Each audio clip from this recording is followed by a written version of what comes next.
সোমবার নবান্নে মুখ্যমন্ত্রী মমতা বন্দ্যোপাধ্যায় পৌরসভার আধিকারিক এবং প্রশাসনিক আধিকারিকদের নিয়ে একটি বৈঠক করেন এবং সেই বৈঠক থেকে কিন্তু মমতা ব্যানার্জি তার ক্ষোভ উগরে দিয়েছেন। মূলত বিভিন্ন জায়গায় ঠিকঠাক কাজ হচ্ছে না, বিভিন্ন পৌরসভায় খারাপ কিন্তু ফলাফল দেখা যাচ্ছে, যেদিকে কিন্তু মমতা ব্যানার্জির ক্ষোভ উগরে উঠেছে মূলত বেশ কিছু পৌরসভা, যার মধ্যে রয়েছে কলকাতা, বিধাননগর, রয়েছে হাওড়া, তার পাশাপাশি রয়েছে বালি, রয়েছে শিলিগুড়ি জলপাইগুড়ির উন্নয়ন কর্তৃপক্ষ, তার পাশাপাশি রয়েছে হলদিয়া দীঘা উন্নয়ন পর্ষদ। এই মূলত কিছু পৌরসভার উপরে কিন্তু মমতা ব্যানার্জি তার খুব উগরে দিয়েছেন কেন সেখানে ঠিকঠাক কাজ হচ্ছে না, এবং তার পাশাপাশি কিন্তু সার্বিকভাবে পৌরসভার দায়িত্বে যে সমস্ত কাজ আছে সেই কাজে অসন্তুষ্ট প্রকাশ করেছেন মমতা ব্যানার্জি। বিভিন্ন জায়গায় যিনি যেমনটা বলেছেন যে কোথাও লাইট জ্বলছে না, আবার কোথাও লাইট জ্বলছে তো সবসময় জ্বলে রয়েছে, কোথাও নল থেকে জল পড়ছে তো সবসময় জল অনবরত বেরোতে থাকছে, কেন সেখানে নজর দিচ্ছে না পৌরসভার আধিকারিকেরা বা সেই সমস্ত জায়গায় তারা সেই দায়িত্ব পদে রয়েছে সেই সমস্ত আধিকারিকেরা। জায়গায় জায়গায়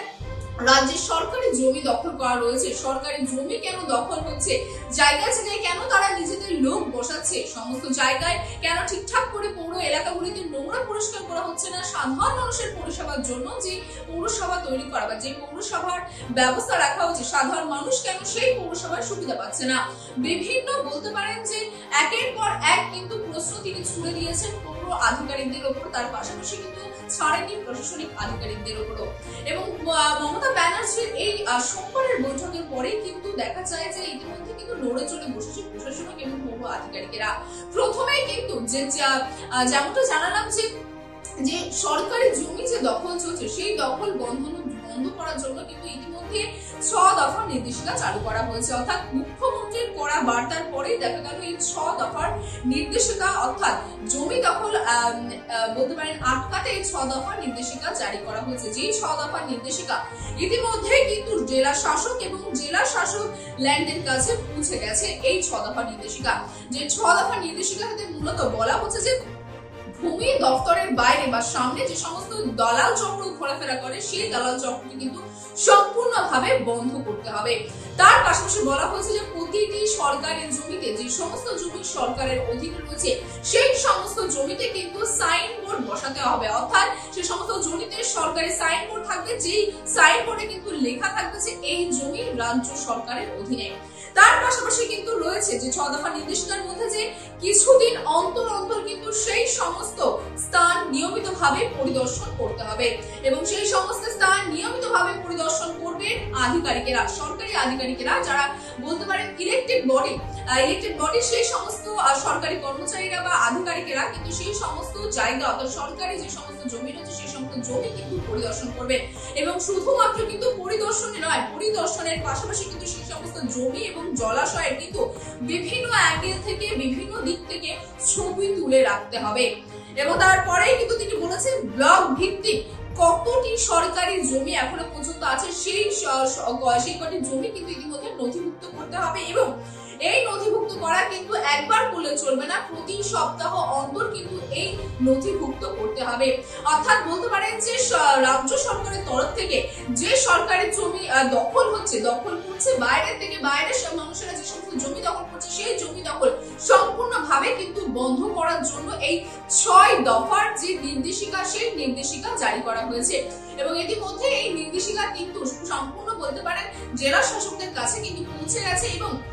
তার পাশাপাশি আপনাদের জানিয়ে রাখি যে যেমনটা তিনি বৈঠকে বলেছিলেন যে পৌর কর্তারা যারা রয়েছেন তারা কেন ঠিকঠাক করে পরিষেবা দিতে পারছেন না বা কেন তাদের ত্রুটি থাকছে, সেই তার বৈঠকের পর থেকেই কিন্তু বলতে পারে যে ইতিমধ্যে কিন্তু তৎপর হয়ে উঠেছে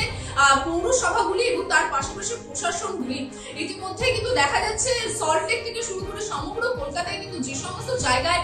বলতে পারেন ফুটপাত দখল করে দোকান বসানো হয়েছে, যে সমস্ত জায়গায় নোংরা রয়েছে সেই সমস্ত মূলত ইতিমধ্যে কিন্তু অ্যাকশন করে চলে এসেছে পুলিশ, এবং ইতিমধ্যে সেই সমস্ত জায়গায় কিন্তু জমি অর্থাৎ দখল সরানোর জন্য তার পাশাপাশি যে সমস্ত ফুটপাত মানুষের হাঁটার জন্য সেই সমস্ত ফুটপাতে যে সমস্ত দোকান রয়েছে সেই সমস্ত দোকান ইতিমধ্যে বন্ধ করার জন্য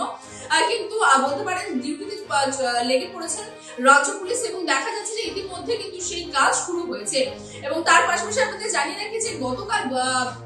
অর্থাৎ মঙ্গলবারের বৈঠকে কিন্তু তিনি দুটি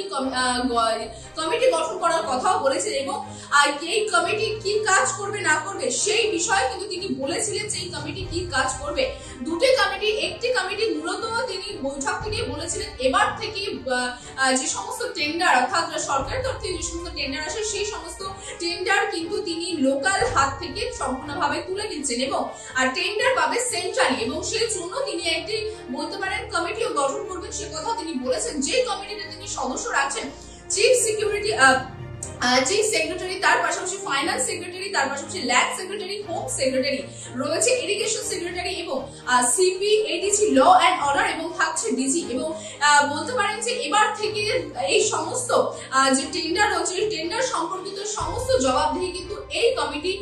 করবেন মুখ্যমন্ত্রীর কাছে। অর্থাৎ এই টেন্ডার নিয়ে যদি কোনো রকম কোনো প্রশ্ন মুখ্যমন্ত্রীর কাছে আসে বা কোনো বেআইনি বা কোনো 1% বা কোনো কিছু সেই বিষয়ে কিন্তু জবাবদিহি হবে এই কমিটি এবং এই কমিটি কিন্তু জবাব দেবে মুখ্যমন্ত্রীকে। এবং তার পাশাপাশি তিনি কিন্তু রিভিউ কমিটি গঠনের কথা বলেছেন। রিভিউ কমিটি অনেকেই বুঝতে পারবেন না যে রিভিউ, বুঝতে পারছেন যে রিভিউ কথা মানে রিভিউ করে দেখবে। অর্থাৎ তিনি বলেছেন যে কিছু কিছু আধিকারিক আছে যারা হয়তো স্বল্পকালের জন্য আসেন এবং ভাবে তাদের কাজটা রিভিউ করে দেখা হচ্ছে না, তারা কি কাজ করে গেল না করে গেল। তবে এবার থেকে সেই সমস্ত আধিকারিকদের বলতে গেলে যে রিভিউ, সেই আধিকারিকদের কাজ কিন্তু রিভিউ করা হবে তাদের কাজের সময়সীমা শেষ হওয়ার পরে। এবং এই রিভিউ কমিটিতে তিনি যাদের রাখবেন বলেছেন তার মধ্যে কিন্তু রয়েছে ইতিমধ্যে ভিজিলেন্স রয়েছে, তার মধ্যে রয়েছে ACP, CID, ADG, law and order রয়েছে এবং তার পাশাপাশি থাকবে ডিরেক্টরস অফ সিকিউরিটিও এই রিভিউ কমিটিতে। এবং এই বলতে পারেন যে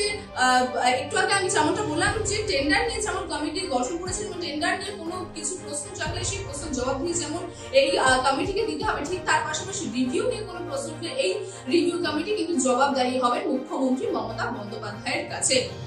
অর্থাৎ বলতে পারেন যে সোমবারের বৈঠকের পর থেকে কিন্তু ইতিমধ্যে নড়েচড়ে বসেছে পুলিশ প্রশাসন থেকে শুরু করে প্রশাসন আধিকারিক থেকে শুরু করে পৌরসভার আধিকারিক এবং ইতিমধ্যে কিন্তু তার কাজ শুরু হয়েছে। একদিকে যেমন 6 দফার নির্দেশিকা জারি হচ্ছে, অন্যদিকে কিন্তু বেআইনি ভাবে জায়গা দখল করে রয়েছে যে সমস্ত জায়গায়, সেই সমস্ত জায়গায় কিন্তু কাজ শুরু হয়েছে। অন্যদিকে এবার নজর থাকবে যে এই বৈঠকের পরে ঠিক আর কি কি পদক্ষেপ নিতে চলেছে রাজ্যের প্রশাসনিক তরফ থেকে এবং পৌরসভার তরফ থেকে, সেদিকে নজর রাখবো আমরাও।